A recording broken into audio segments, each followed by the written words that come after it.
მეგობრებო, როგორია ნეკრომაგიის ხელწერა და როგორ ვითარდება სიტუაცია, როდესაც ქალი და მამაკაცი მოულოდნელად შორდებიან. მოკლედ, ახლა აგიხსნით ჩემს გამოცდილებას, რაც ყოველდღე მოდის კლიენტი ესეთი პრობლემებით.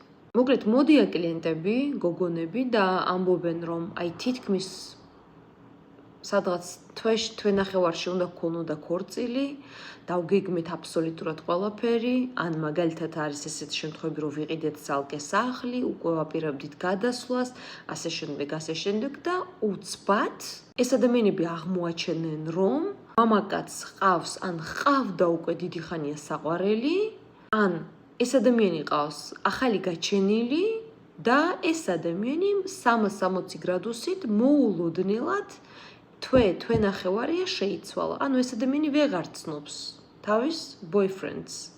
გამოვლინებები რა არის? უჩნდებათ შეყვარებულებისადმი ზიზღი. პირველი არენდობიან აღარაფერში.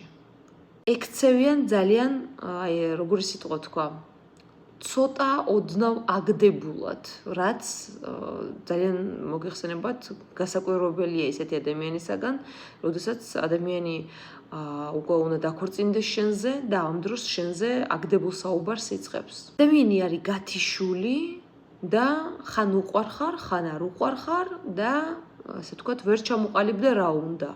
ხან არის აგრესიული, ხან არის თბილი. ხან იმ ქალბატონს ლანძღავს, რომელთანაც გიღალატათ, ხან თქვენ გლანძღავს. ანუ ადამიანი არის არეული, მოკლედ ერთი სიტყვით. ეხლა რა პრობლემები ემართებათ ამ ქალბატონებს, როდესაც ნეკრომაგიაა გაკეთებული? საშვილოსნოს ტკივილი, კისტები. ჩემთან არ მოსულა არც ერთი კლიენტი ნეკრომაგიით, რომელსაც არ ჰქონია საშვილოსნოს ტკივილი, მეგობრებო. აი, თითქმის ყველა 95% ქალბატონი, ვისაც უშუალოდ სექსუალური ურთიერთობა აქვს, ყველა საშვილოსნოს პრობლემებით მოდის. დეპრესია, აპათია, სახლიდან გასვლა არ უნდათ ამ ადამიანებს, არიან სულ განერვიულებულები, არიან სულ გაბრაზებულები.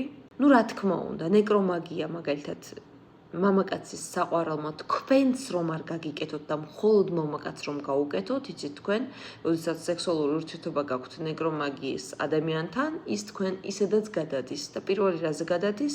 საშვილოსნოზე. მოკლედ მეგობრებო, თამამად შემიძლია ვთქვა, რომ დღესდღეობით ყველა მესამე ადამიანს აქვს ჯადოს პრობლემა.